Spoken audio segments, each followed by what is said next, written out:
Hey, cousins. Let's have a conversation. I'm stepping in the waters that a lot of people would say you don't need to be having your ass over there. But you know what?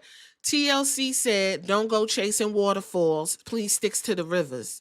But I don't want to stick to the rivers. I'm about to go step into the motherfucking ocean, the ocean of Joshi wrestling. Okay. Now, before I talk about this, I want to address one of the cousins. I think you're new here. Shout out to you, Astro 2024. No disrespect. You actually helped me flesh out this conversation some more. I wanted to touch on a couple things you said. You said I sound like I'm nitpicking when I'm talking about Giulia, okay? Even though her name looks like Giulia. That's why I'm pronouncing it right, Mother Ghoul. So I am just speaking on her character and the way she was presented starting from NXT. I do not know Giulia outside of NXT, but I did do my research. This is something a lot of podcasters you will never come across. I feel like I could say that comfortably, will not go back and research, okay? Giulia came over with Stephanie Vaquea. I had to go research her and Delta. I forgot what they call her in NXT right now. She's stuck with Sol Ruka right now. Those three women came over explosive. And I chose the one that I said was the breakout star. And Giulia, since I've been watching her in NXT, literally does not operate the way she operates back in Japan. Okay? I know when they get to America, they got to learn American style wrestling, the entertainment style, and they got to kind of water down their moves. But it's been too watered down and botchy for me. Okay, I'm trying to connect to Giulia, and it's very difficult. And I've been following her since NXT. Okay. So I don't call it nitpicking, but I do call it, if you're going to make a presence, I need you to make a presence and stand out. And I'm going to tell you why. My introduction to Japanese wrestlers and outside of the males, I want to be clear because I know there's been Japanese wrestlers a long time. Outside of the males that I was invested in and still invested is Asuka. Asuka was the first one where I said, that's a bad bitch. She is whooping these girls' asses. She showed up and showed out in NXT Black and Gold to the point where I went and researched Asuka. And I watched numerous Asuka matches in her New Japan Stardom stuff. I even follow a whole storyline and it didn't even have English subtitles. And I had to figure that shit out. Okay? You understand? I watched Asuka go back and forth with a dude. I forgot the guy's name. Y'all know what I'm talking about. She was in this match with this Japanese man, and he got with her like any other wrestler.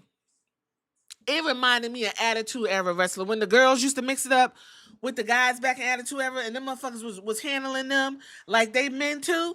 Oscar was in that ring mixing it up with the guys. I said that's what I like right there. When she swinging them arms and hitting them impact moves and moving around, love, love, love. It wasn't all about, oh, she's so cute. No, Oscar let you know I'm a grown ass woman. I'm a grown ass woman. And her personality is awesome. I also follow her YouTube. So I was invested in Oscar and still am, you know? So the bar was already set really high before more of the Joshi girls came over. So when I'm looking at the girls, I'm comparing them to Oscar. And Giulia is not on Oscar's level. Ain't nobody you can sit here and argue with me all you want. Giulia ain't on Oscar's level. Okay? So with that being said, when I go down this list of other Joshi girls that I've been seeing in WWE television and AEW television, because I do watch AEW, y'all. I am using Asuka as my standard. There has to be some type of standard. And I'm actually comparing how they're different from where they were to where they are now. Okay. Another thing is a bias. I have no bias whatsoever. I'm going to tell you right now. I can't have bias on a podcast called Wrestling in Color. The podcast is literally focused on representation, not just for Black African Americans, but for all. I want to see representation for everybody and not just Samoans, okay? I love seeing everyone lean into their culture, bring their culture. When I call Shinsuke Nakamura a hot bitch, that is in the utmost respect. Shinsuke know that he a bad bitch, okay? And I guarantee you ask Shinsuke, listen, he will probably tell you, absolutely, I command the stage. His presentation, the way he wrestled. Shinsuke has a standard, okay? And he has not lowered the standard, even though the booking has been egregious towards Shinsuke Nakamura. Knowing that we love us some Shinsuke, okay? Knowing we love us some Shinsuke. The presentation right now with the Shogun, the music, the lights, everything. That man should have a title wrapped around his waist right motherfucking now. And I'm not talking about a mid card. If it was up to me. Okay? So I want to be clear on that. What we do agree on is the infantilization of Japanese girls, Japanese women when it comes to wrestling. Yes. And I think that mostly comes from the video game industry, okay? We're not going to sit here and act like Japan, them guys out there don't got no big ass sexual fetish and appetite. And they tend to put the women, when they draw them, in schoolgirl uniforms with big asses and big busty titties, okay? And that's not how all the Japanese girls look. You understand? A lot of Japanese ladies look younger than their Asuka doesn't look like she's in her 40s. Okay? But that don't mean, you treat her like a child. They infantilize the men as well. This comes from stereotypes from Hollywood, and we could dive all the way into that. The sexual piece, what they say about Japanese Asian men, period. Okay, you look at Hollywood, how Asian representation in Hollywood is absolutely atrocious. So there will never be a bias, and I'm not infantilizing none of these people over here. If anything, Io Sky should actually lean more into her womanhood. All of the women in WWE need to be women like. They're arguing like high schoolers. They talk like they're in 10th grade. It's Tiffy time. Tiffany Stratton does not talk like that in real life. Naomi, just because y'all healed doesn't mean you gotta talk. Naomi's literally talking like a normal person, even though she's saying some wild shit right now. Okay? The way Jade Cargill talks, Jade built looking the way she looked, should not be talking like an android. You leave that up to Mother Bone, all right? So let's get into the Joshi girls. I just wanted to touch on that. So hopefully, I would like you all to make sure you get in the comments and tell me your thoughts on this. Io Sky,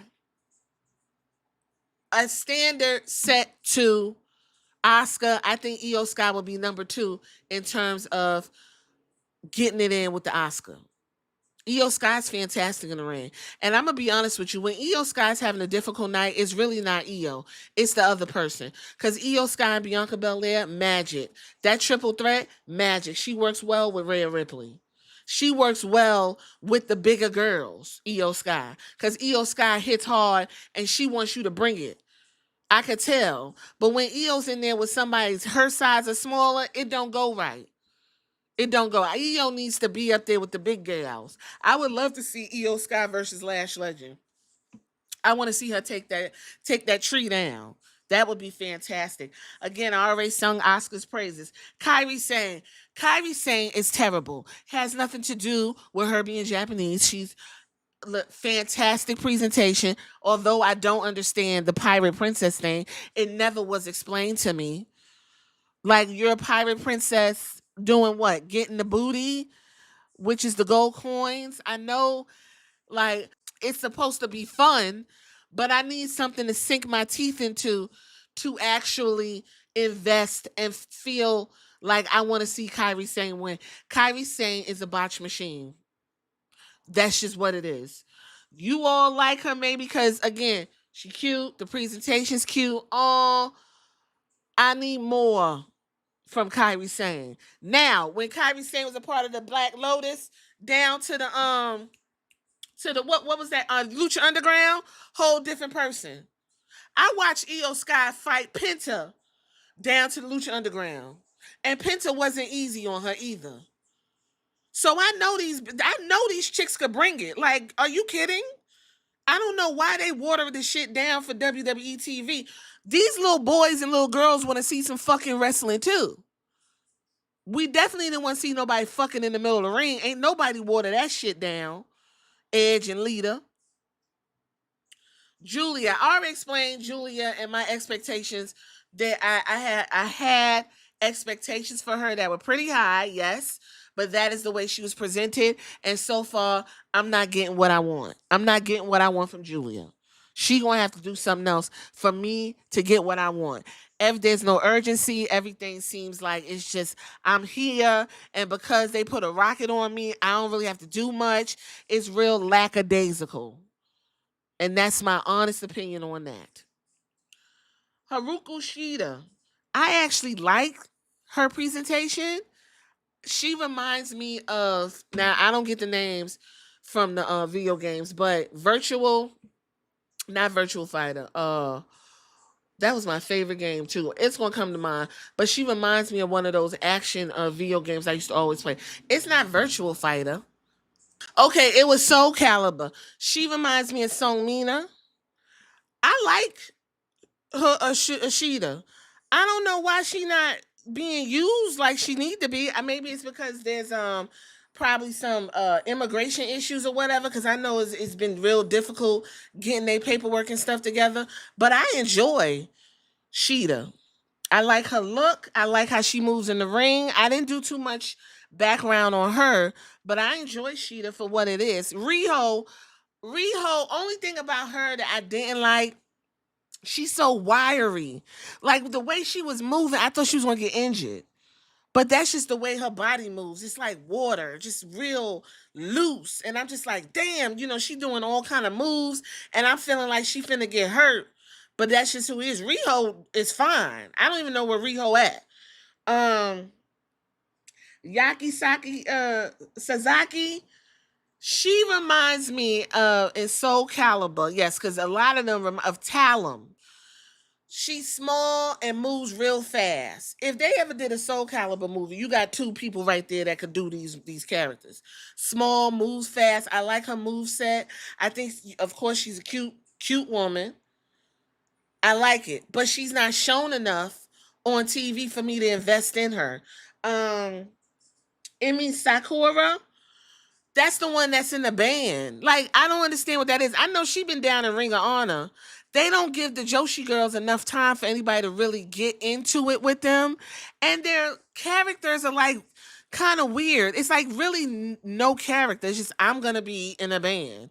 If it's more to her, maybe she's in a band that was, murdered in the war, and she's the head of the souls. Like, give me some more info so I can get into it with Emmy. Cause she's fun in the ring too. And the new one, Mia Sakawi, is that the one? She just had a match with Tony Storm. Now I'm not really understanding. Now this is because they was in New Japan with each other and all that, and so there's like some sexual tension, and they like real into each other and making out and all kinds of shit. And I'm not really understanding that, because after they had a really good match, they just like made out or whatever. Maybe that was like, the drama of the Hollywood thing Tony Storm got. But I like Mina. I think she's fun. She comes out dancing. They had music that didn't match. They told Tony Khan on Twitter, put her fucking music back. She came out with the music. Her and Mercedes Monet mixed it up. It was a fun match. She's a fun wrestler from the Joshi scene and hits hard. She's another one who I thought was going to injure herself, the way she moves in the ring. Okay. Now they got another girl. I think she's German, but she was doing the Joshi stuff too. Her name Thekla.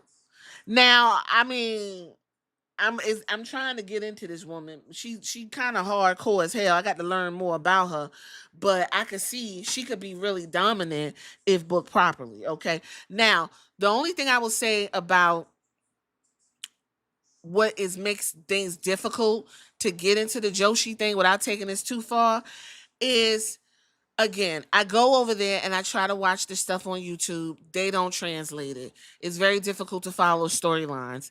Then there is nothing to separate the girls from other girls outside of the clothes. That's it. The Empress of the Genius of the Sky, the Empress of Tomorrow, the Pirate Princess, right? What does all that mean? I don't know what that is. I don't know what Giulia's tagline is. You have to remind me. But it just was. It was just like, the beautiful chaos. What does that mean? Does the mask, is she representing the Phantom of the Opera? Like, give me something I could chew on. That's one reason why I can't get into the Joshi girls. Okay. Another one is they're wrestling, and it just, when I was watching the Stardom and stuff over there, it just didn't feel like they was telling a story. It felt like an exhibition match.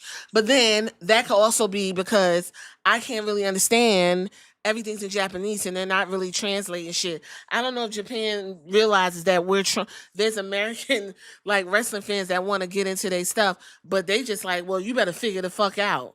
So maybe that's why the wrestling seems just like I'm just watching exhibition matches. Even sumo wrestling has a story, and yes, I watch sumo wrestling. Even they got a backstory where I could be like, oh, I see why this man coming in here, he ain't playing about no sumo. You know what I mean? So going off of that, I've never like said these women can't wrestle. That's not even a question, but there's nothing to differentiate. They're almost like potato chips. And I could, maybe that is because it's America, and who's booking? It's nothing but white men booking. And of course, they see Asian, white men, Asian women, that's already a whole thing. And maybe they're booking them like that. Because right now, Io Sky is like completely harmless. There's nothing about her that screams, don't fuck with her, or it's going to be difficult to get her title. Everybody's skipping and having fun. Now, Sheeta don't be playing. She'd look like she'll whoop your ass with that kendo stick or that katana she be carrying sometimes. That, now, when it come to Sheeta, she's look like she ain't under player. Now, when Asuka did the clown, terror clown as Kana-chan, and I thought when she brought that clown makeup over to America, I thought she was about to get it off like that. I think we all was like, oh, we finna get the killer clown. Oh, it's about to go in. And then it just turned into damage control, and again, just three Japanese women together in a situation. Even with the Kabuki Warriors, nothing differentiated them. It was just the Kabuki Warriors.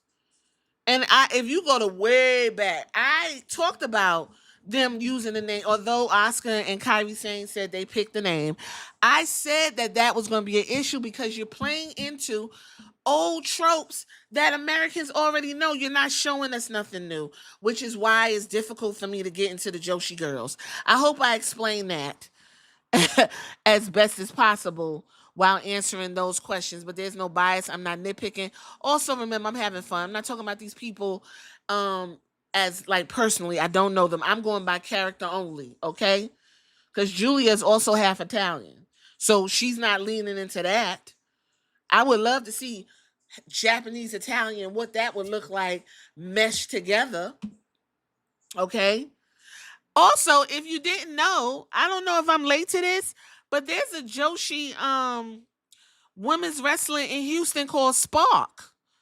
I didn't know that. So real quick, this article is new. It's from May 29th, 2025. And what it says, I'm going to read the important part. It says, today with pro wrestling experiencing a resurgence globally, Joshi wrestlers are respected around the world, and women wrestlers from Japan have headlined major American organizations, including WWE. Yes, in 2024, the Netflix series Queen of Villains introduced a new generation to the world of Joshi Pururusu. I'm pronouncing that wrong. And I did watch, and that's funny they said that. I'm actually watching Queen of Villains, and it's starting out kind of slow, but I'm super interested in it. Okay.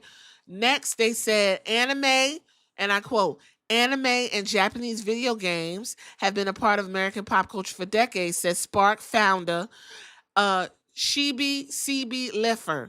It's time for a new wave of Joshi wrestlers everywhere.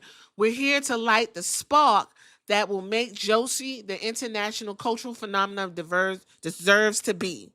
So Joshi Spark Ignite Texas will take place at Baytown Community Center in Houston and is featuring Hazuki and Kugama from Stardom, Yuka Sakazaki from AEW, Miyu Yamashita from New Japan, Saki from Girl Power Wrestling, United Colors, and more to be announced. So, listen, I'm here to learn, absorb, and learn new things.